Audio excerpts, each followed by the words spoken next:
And తమనన్న చాలా ఎక్కువ పోడుతున్నావు అన్న ప్రతిసారి. నువ్వు ముందు పోయినప్పుడైతే చిన్న 2.0 వర్షన్ అని రిలీజ్కి ముందు అన్నావు.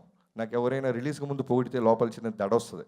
ఎందుకంటే నువ్వు అన్నట్టు ఈ రోజున అవతలోడి సక్సెస్ని తీసుకునే వాళ్ళు చాలా తక్కువ మంది అయిపోతున్నారు, చాలా తక్కువ. ఎప్పుడు దొరుకుతారా ఎవరైనా అని చూస్తున్నాయి ఈ రోజుల్లో. నువ్వు అన్న తర్వాత కూడా నాకు ఈ రెస్పెక్ట్, ఈ సక్సెస్ రావటం చాలా ఆనందంగా ఉంది.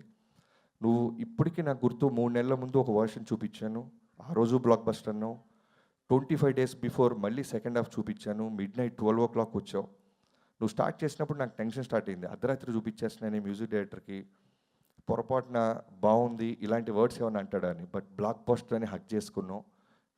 నీకు ఏం చూపించాను నేను? అర్ధరాత్రి 2ంటికి బ్లాక్ బస్టర్ అంటే అడుగుతాను అనుకున్నాను. బట్ ఫస్ట్ వర్షనే నువ్వు అంత నమ్మావు, నిజంగా నేను ప్రాణం పెట్టేసావు. ఈ రోజున స్పీకర్ పడటంతో మొదలెట్టి స్పీకర్లో పడేస్తున్నావు, చప్పట్లు కొట్టిస్తున్నావు. నందమూరి తమన్ స్థాయికి అంటే ఎంతో అదృష్టం ఉంటే తప్ప ఒక గొప్ప రామారావు గారి ఇంటి పేరు ఎవరికి దక్కదు. అలాంటిది నీ కష్టంతో ఫ్యాన్స్లో నుంచి నందమూరి అనే తమన్ అనే పేరు నువ్వు సంపాదించుకున్నావు అంటే it's not a joke. Only నీ కష్టం, నీ హార్డ్ వర్క్. నువ్వు బాలయ్య బాబు గారిని ఎంత ప్రేమిస్తావో పర్సనల్గా చూస్తున్నా నాకు తెలుసు. ఎప్పుడు ఒకటే అంటాడు బాబు, larger than life. Balayya Babu అంటే నిజంగానే మ్యూజిక్ డైరెక్టర్గా, ఒక డైరెక్టర్గా నాకు చాలా అంటే ఎక్కువ ప్రెషర్ ఉండదు. పెట్టేస్తాడు ఇక ప్రాణం.